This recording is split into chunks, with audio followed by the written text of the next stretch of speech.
Hello, neighbors. Hey, if you got a minute, share a cup of coffee with me and let me tell you what's going on the farm this week.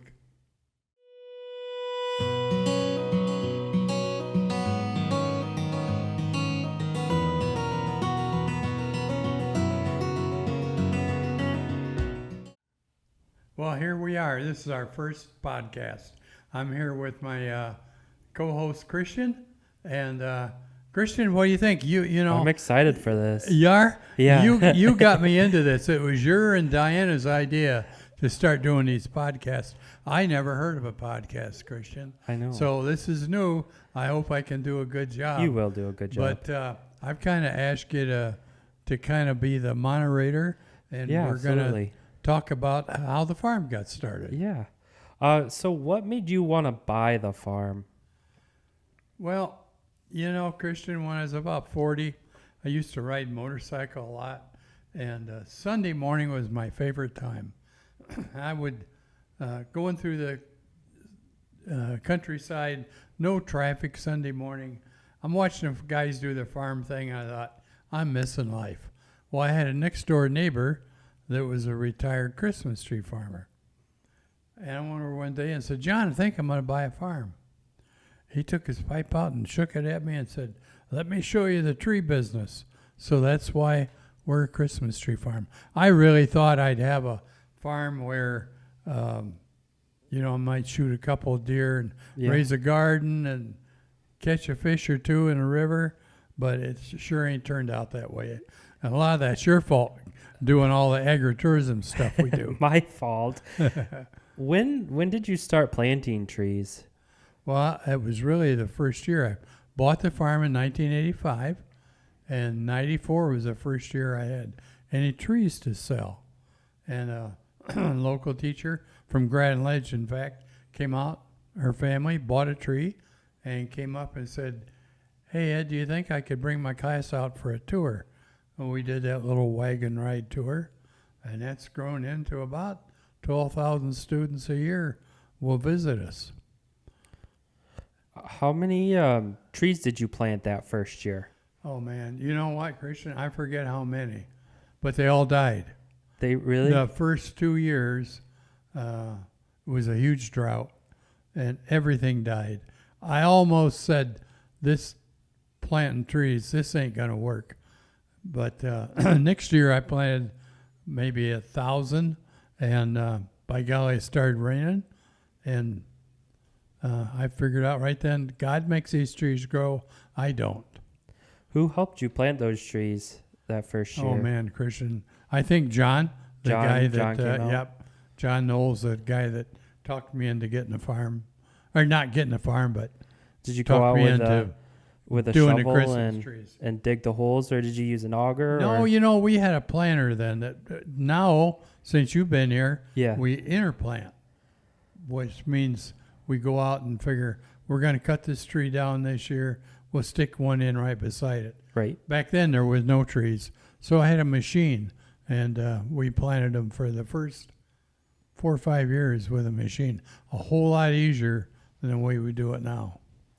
Now, a lot of people who come out to the farm lovingly refer to you as Farmer Ed. How did that ever come about? Oh, man. One of our school tours. Yeah.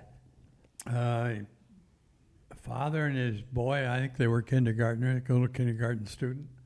I had my farm get up on, and I heard him look at his dad and look up and say, Dad, is that guy a real farmer? Well, Dad says, yeah, that's Farmer Ed over there. And somebody in the staff heard it and started calling me Farmer Ed, and it's kind of caught on. And now we're using it as a marketing deal.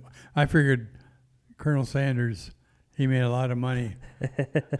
So we'll try Farmer Ed.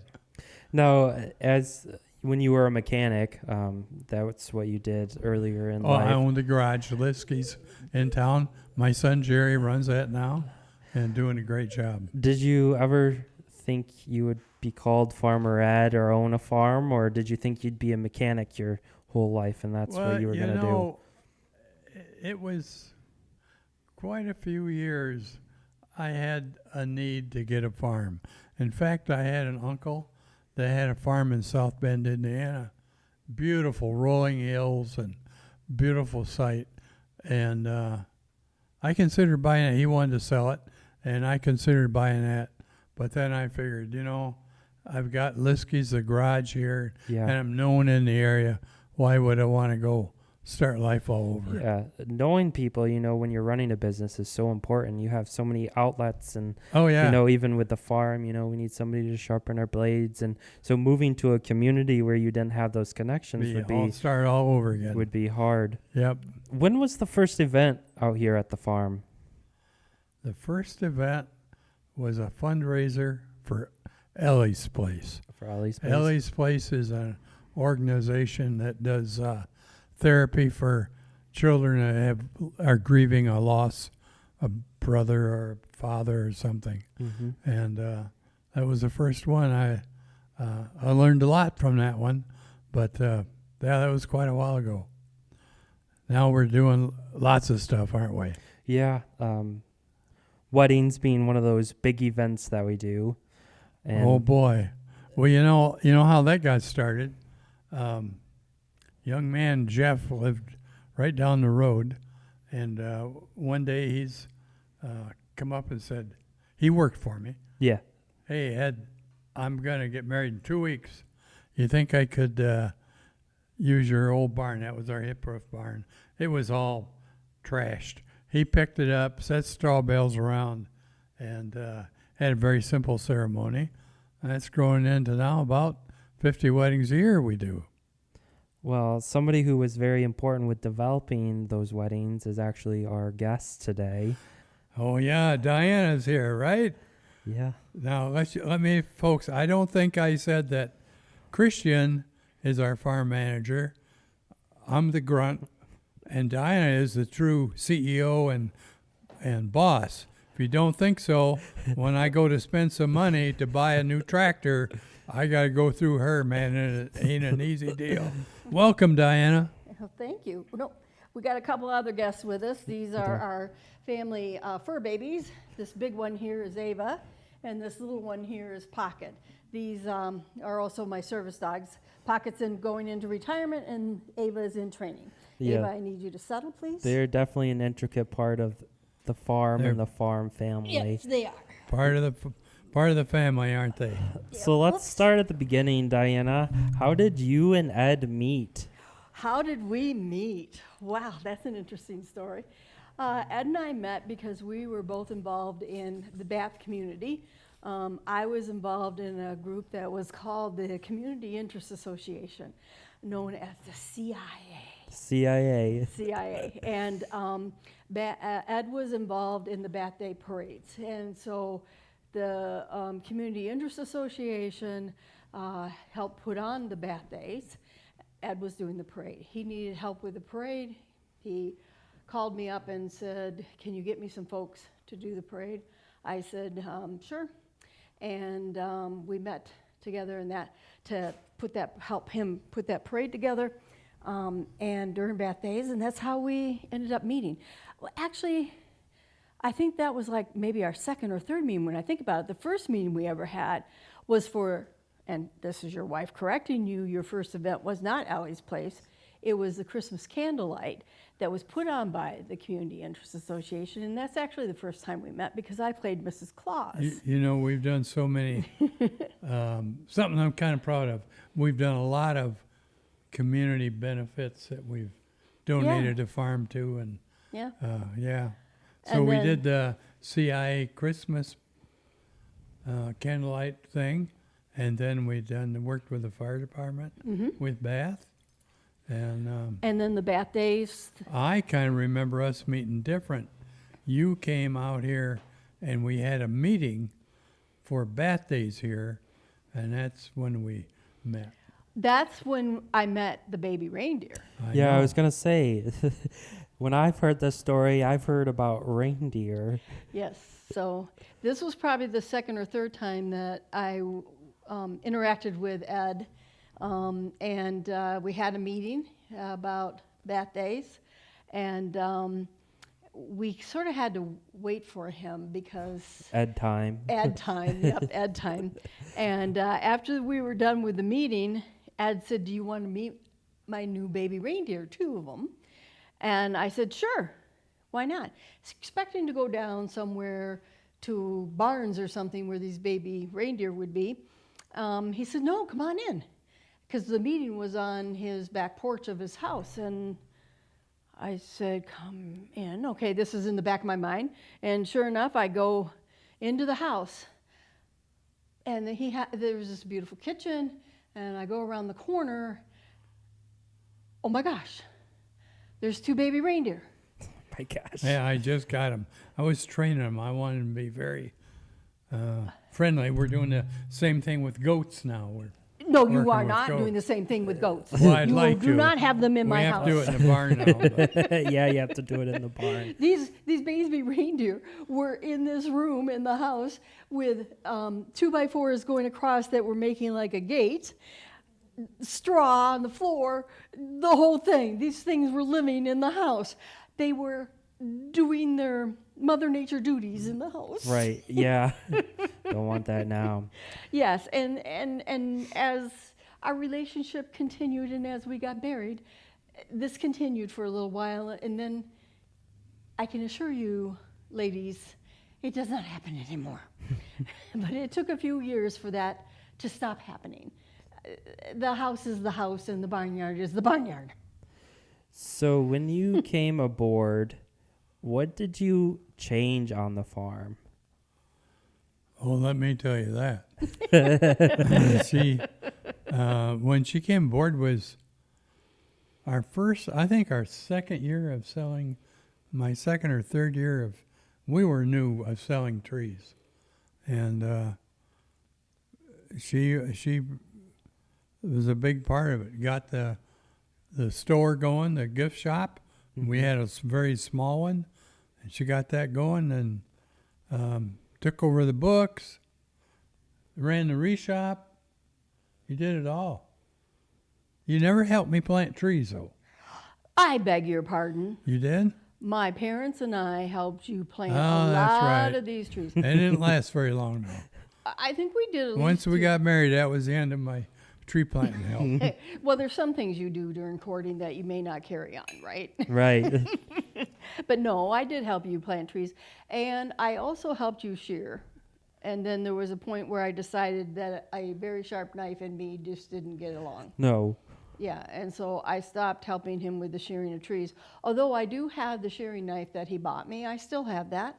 And You got your own shearing knife. I do have my own shearing knife, and every once in a while it comes out when I'm not getting my own way. But other than that,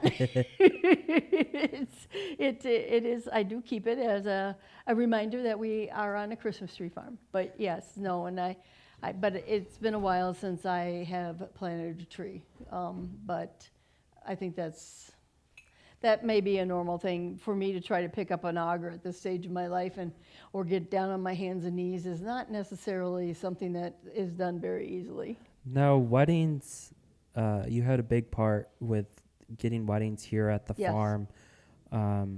More than a big part, it was something I never even thought of doing weddings. And Diana's the one that wanted to do that and get that going. Why did you want to start weddings?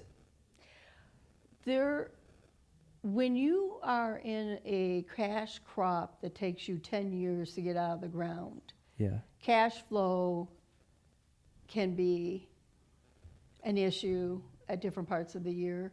And so we were having discussions about how do we increase that. And so over time, we decided that we should probably do the fall business. And the fall business, the pumpkin business and stuff, brought in some more cash flow. And then how do we fill some of the other months? And so one of the things that I had always dreamed about in my lifetime was that I wanted to have my own business.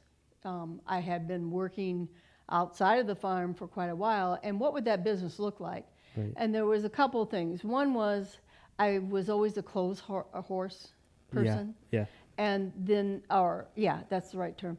Or I always loved planning things, and I always loved planning like a wedding or an event or something like that. And when Ed and I got married, there was a number of things that happened in our wedding that, as an older couple, I just thought, I don't like this.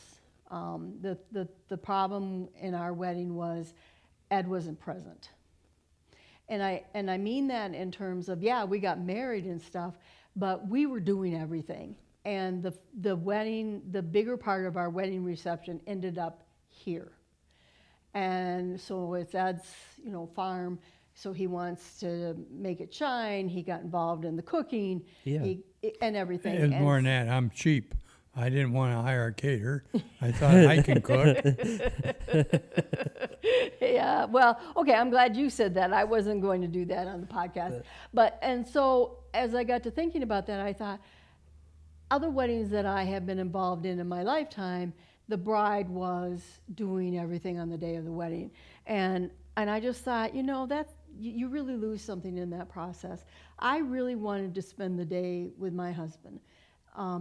After we were married, I wanted to spend the time with him. I wanted to spend the time visiting with our guests.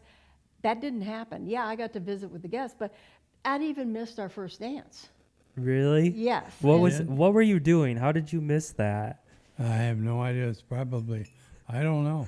He was off and about, worrying about the fire pits going. He was worried about making sure everybody was still getting served. He was running around the farm. But I did come back for the dance. I Where had you the first dance with my dad. Did you? Well, Yes. Which was beautiful because my dad never danced in his life and he was willing to do that with me, so it was still special. But that was the first dance of the evening, not with my husband.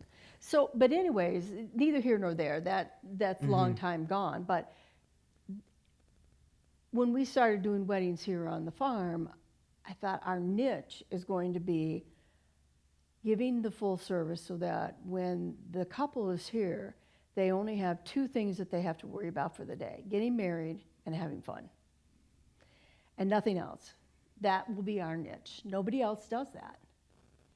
And that's how we got involved in the weddings. So as we're developing this, it ended up being kind of interesting. We'll have a full podcast on this, but the funny thing is that I had to keep saying to Ed as we're building this out, it's what the bride wants. And Ed kept saying to me, if I hear one more time that you telling me what the bride wants, this is my farm. But now what you hear out of Ed's mouth is, it's what the bride wants, saying that to the staff. This is what we're going to do. So we moved it into this customer service, and it's paid off because a lot of our weddings that we get now are referrals from people who have either been to a wedding here or from the bridal party itself. Well, yeah, it's worked out good. But now, folks, it's time for a commercial. Nothing's free. We're gonna have a commercial in the middle of these podcasts. Christian and Diana got together, and I wanted a different name. It was like Sunday Morning with Farmer Ed.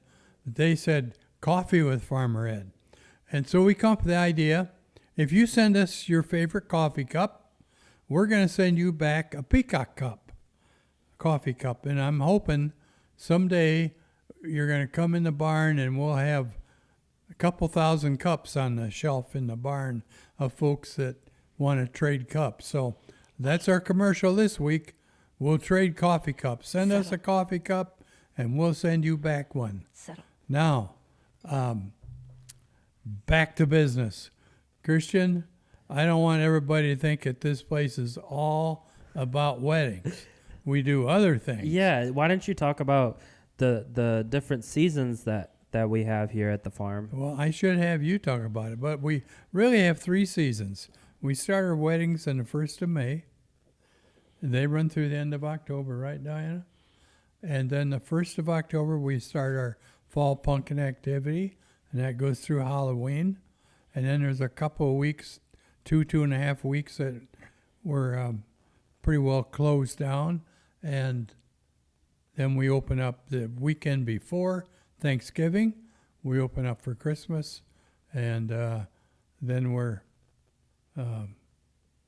till Christmas Eve, 4 o'clock. when Santa leaves Christmas Eve.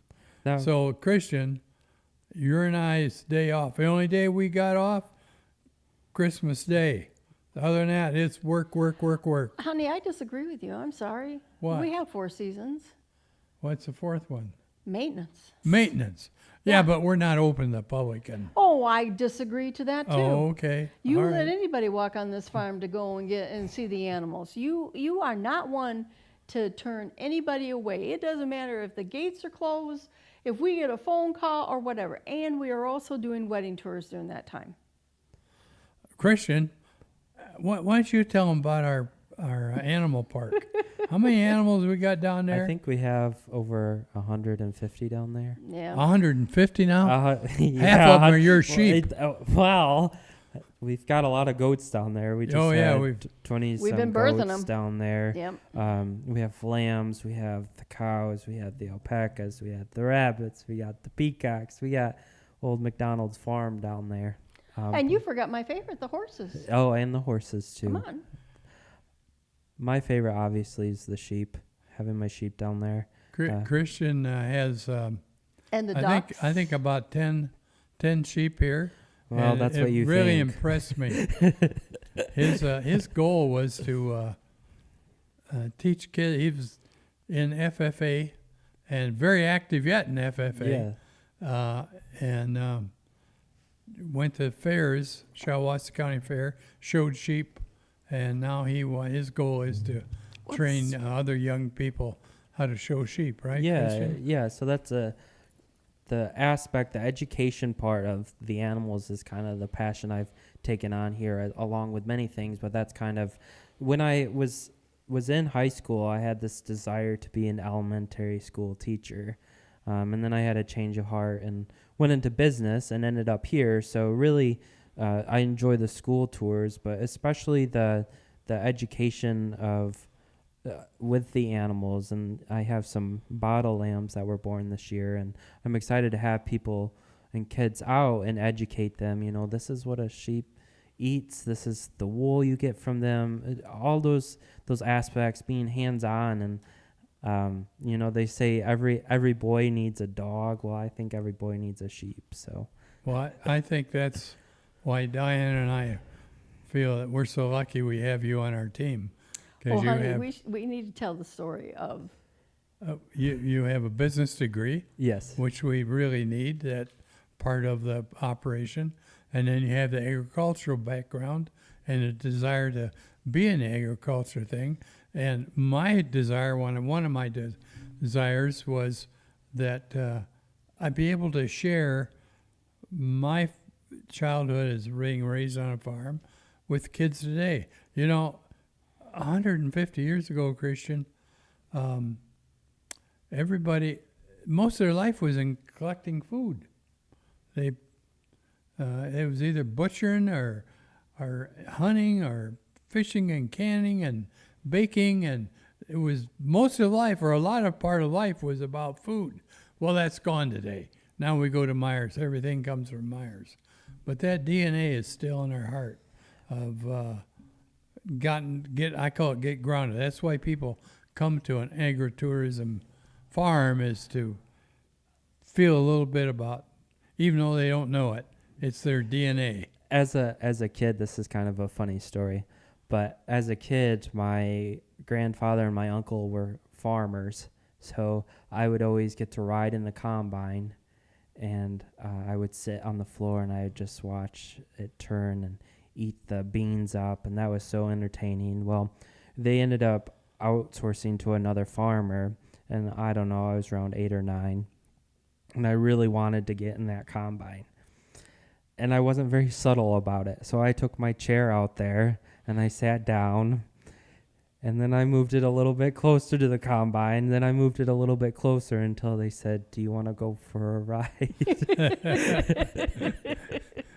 Yeah, there's something about farm life that's really Yeah, and really neat. and that's what I love about the farm, is getting to share that agriculture and that education. And it, one of the big things when I accepted the position of general manager here is I wanted a job where I could make a difference. I think that was my biggest platform, and how could I get to as many people as I could. And so the farm allows me, as people sift through, with the Santa experience, the school tours, the weddings, it fills the education and also making a difference. Let's talk a little bit about agritourism. Yeah. We're a agritourism farm, and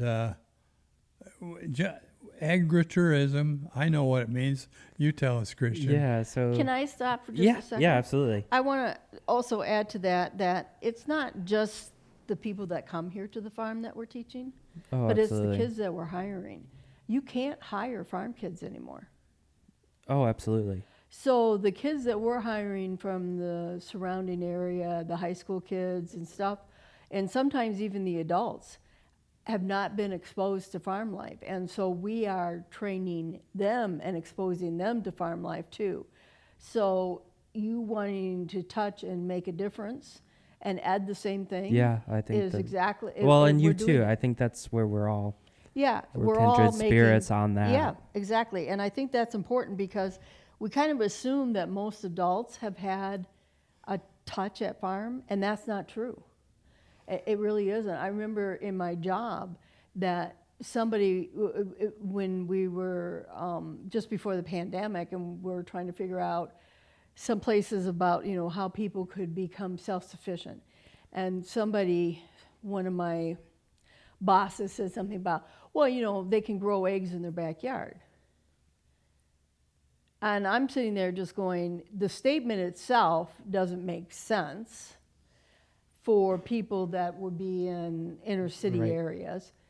You can't have enough chickens to lay. You don't grow eggs. You grow the chickens that lay Right, them. right, I mean, exactly. so Just- it's like, how much of an education would I have to give to have them to understand this and the economics of what would be involved? Exactly. So again, Agritourism is some form of entertainment on a farm. So there's corn mazes, you pick strawberry patches. I'm actually on the board for the Michigan Agritourism, and I really enjoy it because the farms are so diverse. There's a you pick flower patch. There's just so much, and each farm is unique, and they have their own draw, their own niche. And the one thing I like about the agritourism industry is everyone wants to help you. It's like we're in this together. It's not like this is my secret. I'm not going to tell you that I do pig races or plant this pumpkin. It's like, hey, this is what works for us. This is what we do. And I think that's the most attractive thing about this industry that you don't get in other industries. Yeah, that's so true. there's no trade secrets. Right, exactly. We're all in it together. Yeah. Well, guys, I think it's probably about time that we put a wrap on this, on our first one. Yeah. Folks, email Christian, email the farm, and let us know what you think about how we did and what you'd like to hear us do. There's so many things we can do. Christian, I think we might visit some of those farms Yeah. and do a podcast right from their farm. So is there anything, Diana, that you'd like to contribute before we close this one down? No, I think we just barely scratched the surface on some of the things that we do. I think these will be kind of fun.